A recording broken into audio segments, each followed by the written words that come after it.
Hello mga karambo, meron tayong panoorin dito. Ang nakalagay, China panic, 1,000 US anti-ship missile in arrive in Philippines. Ito ay subscribe natin to. Galing ito sa Global Security na balita.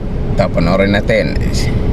The Armed Forces of the Philippines confirms the United States Navy Marine Expeditionary Ship Interdiction has arrived in the Philippines Tuesday.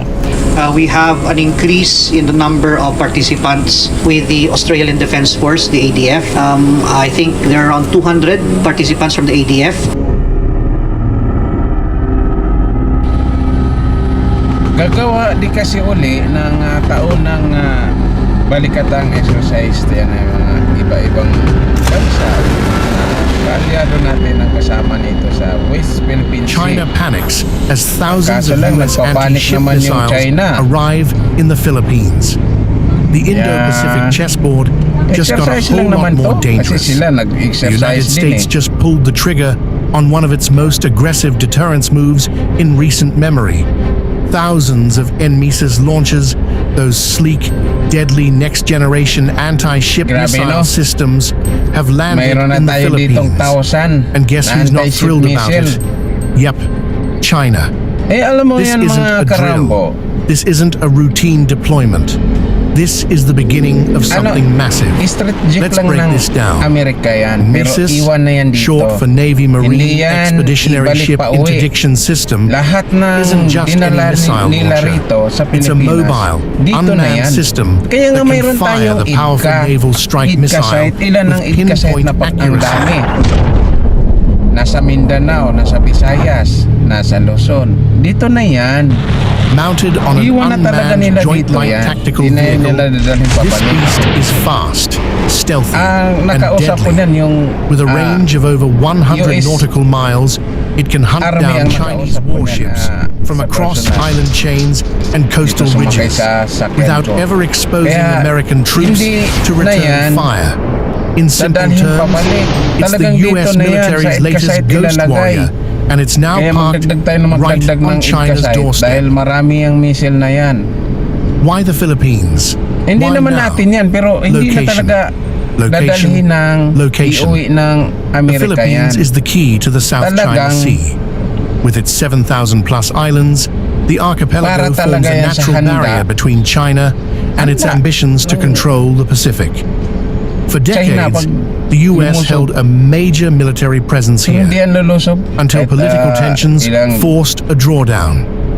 But now, taon pang the tides are turning lilipasan na again. hindi lulusob ang After a China. historic defense agreement revival, American forces are back, and not just with troops.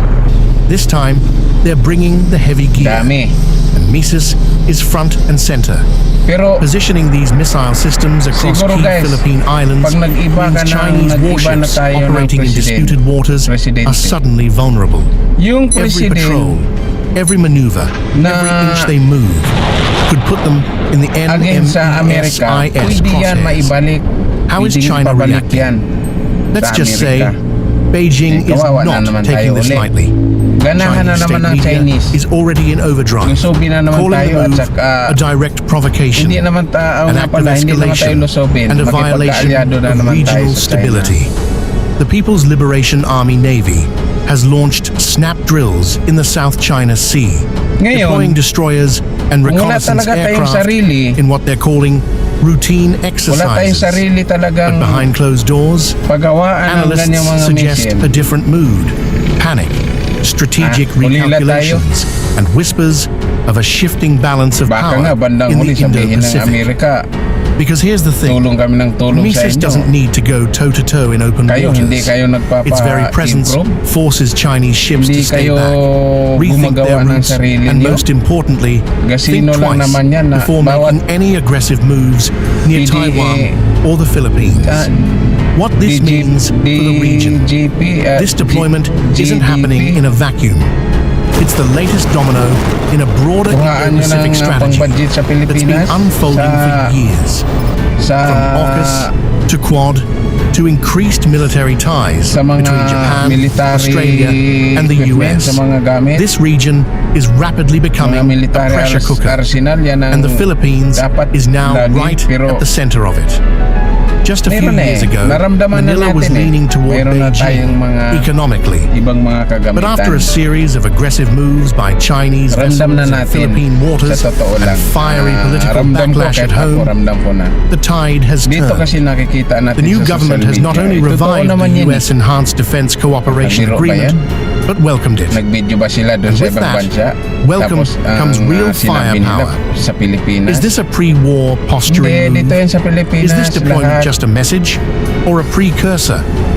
The answer may lie in Taiwan, as China ramps up pressure on the island with Kasi pag constant lumusob yung flyovers China sa and simulated blockades. US Taiwan, forces no? Kawawa are preparing talagang for Taiwan every ito. possible scenario. Ito siguro talaga And having napakadaming NMISIS casualty systems to positioned Taiwan. in the Philippines gives America a crucial Basta edge in magkulang deterring sila ng or even responding to Chinese interceptor aggression ng mga in the missile region. ng Think about it. In a future war scenario, China. US and allied forces Itong Taiwan ang could create pinakakawawa. anti-ship kill Marami talagang zones casualty stretching to. from Japan through the Kitang-kita Philippines ko na to. down to Australia. madadama yung ating China's Pilipino na Navy, nandyan. no matter how big, Kasi would be napaikutan walking sila eh. into a buzzsaw. What comes Napaikutan sila. next? Unang bugso niyan, pag hindi sila mag-ready o di kala, The hindi kaya, arrival of NMISIS in the hindi sila Philippines gumawa ng isn't the bunker. end. It's just the yung mga beginning. civilian ha, Joint US-Philippine military drills kasi are itong already mga underway. missile More ng China, assets are wala nang expected. santa-santa And behind the yan, scenes, army ka dyan, kung advanced saan radar bumagsak. systems, drone surveillance, and satellite Babagsak targeting siya sa mga are being civilian, woven sa into mga a syudad. web of coordinated strike Di capability. kawawa yung mga civilian. Meanwhile, wala namang China continues to build military islands, na sa syudad, reinforce nasa bases, ano man and yan, test mga gilid-gilid. hypersonic weapons. Mayroong mga But this probinsya. time, the balance is Yeah, no? shifting.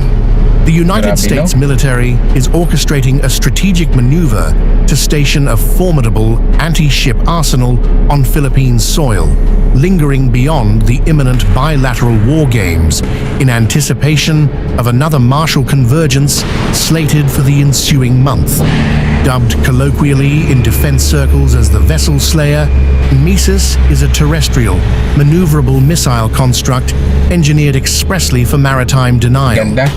Naval Kung News atin pa sarili articulates niyan, that wala this tayong mechanized kaba, menace empowers the kahit hindi Marine na tayo Littoral Regiments, MLR, lalapit sa to ibang exert dominion over coastal maraming arteries kaalyado. and critical maritime junctures, rendering them inhospitable to adversarial fleets. This calculated positioning Amerika lang tayo unfurls against a lalapit. backdrop of escalating volatility in the contested Philippines. expanse of the South China Sea. Over recent years, Beijing has ratcheted up both Alam mo, the pag cadence lagyan and tayo ng brazenness Amerika dito of its ng maritime forays nuclear, into territories staunchly ba? claimed by Manila. These incursions Naku, have ano na spiraled kayang- into high-stakes ano na maritime kayang melees, replete with masasabi harrowing niyang episodes China of na yan, Chinese kung ang Coast Guard Amerika vessels maglagay dito ng ramming into nuclear Philippine bomb. craft or unleashing torrents of high-pressure aqueous hostility. Hindi this yan deployment basta keep guys the ha, peace pag nilagay nila or spark rito, the flames of maraming conflict? bantayan. Could the Philippines become Yung the mga- next flashpoint yan, mga in the anti-ship na yan, US-China rivalry? Drop Naka-ready your na yan. thoughts in the comments, Wala because pwedeng this story titirahin niya. is just Mga getting started. site niyan. Like, subscribe, and hit the bell for more real-time Papasok updates pag on the Pacific pumasok power yan, struggle. This haharangan isn't agad just yan mga strategy, anti-ship. Kahit it's survival. ngayon, naka-ready na mga yan. Takip lang yan eh. Pero pag nakaradar sila ng may palapit na mga kalaban, magbubukas na yan. Ganon katindi.